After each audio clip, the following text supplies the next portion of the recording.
Bonjour Bonjour, Philippe. bonjour Julien. Tu as fait une formation sur l'hypnose avec moi et là, on va échanger un petit peu de ton parcours d'information. Est-ce que tu peux nous dire qui tu es et en fait, qu'est-ce que tu fais dans la vie? Voilà. Absolument. Donc, je suis Philippe Métral, j'habite à proximité de Nîmes, dans le sud de la France, et je suis en reconversion puisque j'ai travaillé pendant près de 30 ans donc dans l'industrie des systèmes d'information, des Mhm. services. Ok. Qu'est-ce qui t'a emmené à cette formation de praticien en hypnose? Alors, j'avais déjà abordé la pratique un petit peu de l'hypnose et ça me semblait nécessaire d'aller plus loin, consolider mes bases, acquérir une certaine pratique, une expérience que j'ai fait pendant pratiquement 3 ans. Et aujourd'hui, pour moi, il était temps d'aller plus loin et de franchir un cap en passant la certification de praticien. Ok. Dans cette formation que tu as fait, qu'est-ce que t'en retires en fait pour toi? Bon, c'est assez simple. Moi, j'en retire quelque chose de structurant, quelque chose de performant, que je suis capable de reproduire, de modéliser et qui donne des résultats. Ok. Du coup, tiens, si tu peux nous partager une anecdote de cette formation, un moment où tu as découvert un truc, enfin, quelque chose qui t'appartient de cette formation, ce serait quoi? Bon, il y a plusieurs choses. Il y a la simplification dans les méthodes, simplification dans les outils, et puis surtout une pratique constante. Et cette pratique constante permet d'avancer tranquillement et surtout d'intégrer les différents concepts. C'est-à-dire plutôt que de partir dans des choses très théoriques, on est sur du pratico-pratique et ça permet effectivement à la fois de comprendre et d'intégrer donc les différents outils enfin, qu'on a vu durant le stage. On en avait vu, enfin j'en avais vu moi certains précédemment, mais là il y a des choses nouvelles qui sont venues compléter une approche qui est encore plus pertinente à mon sens. Ok. Tu recommanderais aujourd'hui aux gens du monde de l'entreprise de se former aux techniques sur le langage hypnotique? Alors les gens de l'entreprise, ça dépend qui. Je dirais qui s'intéresse à l'hypnose, dans quel but et surtout pourquoi faire. Mhm. Je dirais qu'aujourd'hui, moi, ce qui me paraît important, c'est de savoir quel est le degré d'implication, quel est le degré de connaissance de soi des différentes personnes et jusqu'où elles souhaitent se remettre en cause en ayant vraiment à l'esprit le fait que ça vient changer, bousculer leur pratique. C'est-à-dire que l'hypnose est un élément perturbateur. C'est un Mhm. élément qui apporte du confort, c'est un élément de communication exceptionnel à condition, comme tout outil, de bien s'en servir. Ok, donc du coup, ce que tu es en train de nous dire là, c'est que d'abord, on travaille sur soi.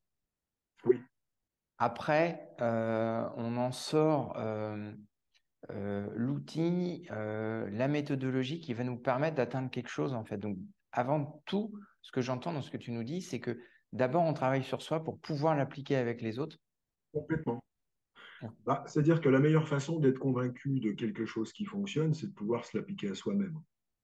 Ok. À partir du moment où on se l'applique à soi-même, on a la capacité de mesurer, de quantifier, de répéter et de se dire, bah oui, mais finalement, ça fonctionne. Et puisque ça fonctionne, eh bien, peut-être que j'ai la capacité également de le dispenser dans un milieu d'entreprise. Et peut-être que dans ce milieu d'entreprise, il y a des gens qui vont répondre et qui vont répondre favorablement à mes nouvelles visions, nouvelles dynamiques, nouvelles façons de penser, parce que ça vient remettre en cause tout un modèle du monde. Hmm, c'est intéressant ce que tu nous dis. Et C'est si tu avais un conseil à donner à quelqu'un qui veut se former aujourd'hui, ça serait quoi?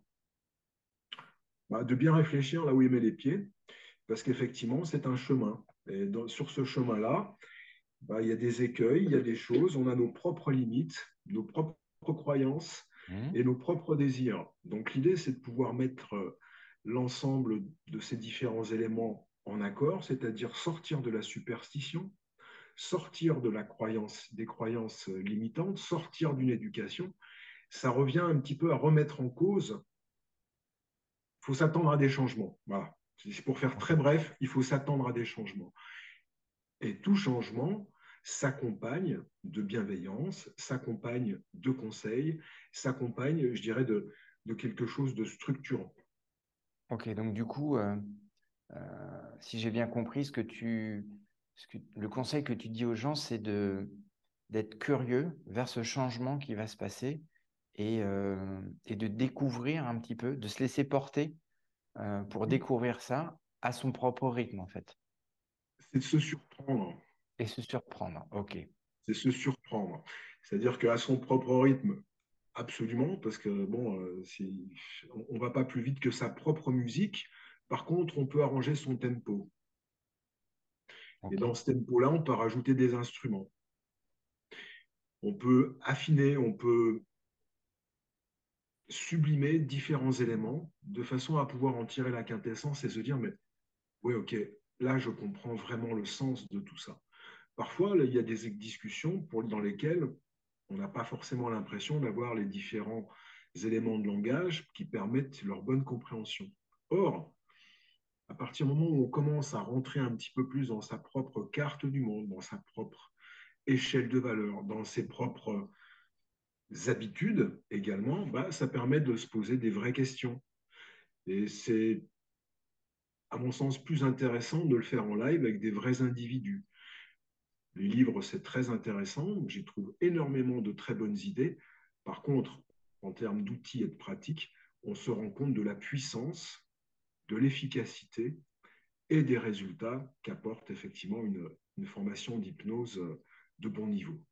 Et toi, ça a vraiment été une plus-value pour toi, le fait de vraiment pratiquer tout au Oui, long de cette oui, session, tous les oui, jours, pratiquer, pratiquer, oui, pratiquer. oui. Parce que lorsqu'on est entre participants et avec, j'irais, une supervision, on a la capacité de se tromper. Et on peut se tromper, mais Mhm. en toute bonne foi en se disant, ah, mais j'ai cru que. Non, ne crois pas, pratique. Et en pratiquant, ah ouais, ok, tiens, ça, ouais, ce truc-là, peut-être qu'il faut que j'accentue un petit peu plus sur cet aspect. Et puis également, c'est toutes les formulations, parce que la théorie est super sympa, moi j'adore. Et après, bon, on s'approprie un certain vocabulaire. Et ces éléments de langage, on va pouvoir les élargir avec d'autres personnes, parce on se construit automatiquement nos propres tournures, nos propres idiomatiques, et tous ces éléments-là bah, font qu'on peut rentrer dans une certaine routine. Alors que là, quand on est dans quelque chose d'interactif, on se dit, ah ouais, tiens, mais ah bon sang, ça c'est sympa, ça je le prends. C'est-à-dire que je me construis en complément tout le vocabulaire et la sémantique que je viens récupérer aussi chez les autres et que les autres récupèrent bien sûr dans mon discours. Ok, donc du coup, je te poserai deux questions pour terminer. Une assez simple. Est-ce que tu as l'impression que ta communication a augmenté? C'est-à-dire que les outils que tu as appris dans cette formation ont simplifié ou t'aident à mieux communiquer? Oui, Oui. oui, très simplement. Euh, euh, simplifier, simplifier. Et en simplifiant, on va directement à la racine, on va à l'os en disant, mais en fait, qu'est-ce que j'ai envie de faire? En D'accord. quoi cette formation m'a été utile? Comment est-ce que j'utilise ces différents outils au quotidien? Et le must du must, eh ben, j'ai intégré ces outils, donc je m'en sers naturellement. Ce qui fait que mon approche des personnes, des situations Mhm. et des événements fait que je prends bah, le petit pas de côté, le petit recul nécessaire de façon à en être beaucoup moins affecté. Et ça me permet d'avoir des réactions beaucoup plus adaptées aux différents scénarios inattendus qui surviennent. Donc, du coup, tu as répondu à la deuxième question que j'allais te poser, c'est est-ce Ah, que tu as intégré ces outils à ta pratique quotidienne et tu nous dis oui, en fait. Et oui, bah, oui, oui, parce qu'en fait, je me rends compte que dans les échanges, dans la communication interpersonnelle, euh, il y a le fond et la forme. Le fond, c'est notre façon de penser, qui, elle, est en pleine évolution, et la forme, c'est de dire, OK, il n'est pas d'accord avec moi, mais il a certainement quelque chose d'intéressant à m'apprendre.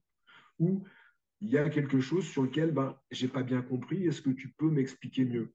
Et inversement, je vais essayer de te donner le maximum d'informations. C'est, à mon sens, fluidifier une communication. C'est être plus précis et peut-être plus concis également, ce qui pour moi est un vrai exercice, dans les réponses. Et c'est d'être plus pertinent. C'est-à-dire, en fait, euh, pour être sur une vague écologique, ben, c'est optimiser sa consommation d'énergie. C'est-à-dire, je vais consommer moins et je vais produire plus d'éléments de connexion avec les autres et avec une joie, parce que finalement, je prends ça maintenant comme un jeu. Super. Bah, écoute, moi, Philippe, je te remercie de ce retour que tu viens de faire sur la formation que tu as fait ensemble. Pour moi, c'était un plaisir de t'accompagner et dans ce groupe, de vous voir tous évoluer, au fur et à mesure des jours, d'affiner, de préciser, et puis d'intégrer tout en ayant votre propre objectif à tous dans ce groupe-là. C'était pour moi, vraiment, c'était pour moi un vrai bonheur. Et je te remercie de ce témoignage vraiment que tu viens de donner sur bah, qu'est-ce que cette formation t'a apporté et vers où tu vas et comment tu l'utilises. Parce que pour moi, je peux parler de plein de choses, mais ce qui est le plus important, c'est le retour des personnes qui ont fait les formations et c'est surtout le retour de leur pratique et tu l'as magnifiquement fait. Donc Oh, bah, rien que pour écoute, ça, je te dis merci, Philippe. je vous remercie infiniment, sachant qu'effectivement, cette pratique-là, elle est quotidienne. Et dans cette pratique, ben, moi, j'y puise des éléments bah, qui me donnent le sourire. Super. Bah, écoute, Philippe, je te remercie Voilà. beaucoup et puis à bientôt. Avec plaisir. Au revoir, monsieur Rowe. Au revoir, monsieur Métral. Et là, il a coupé.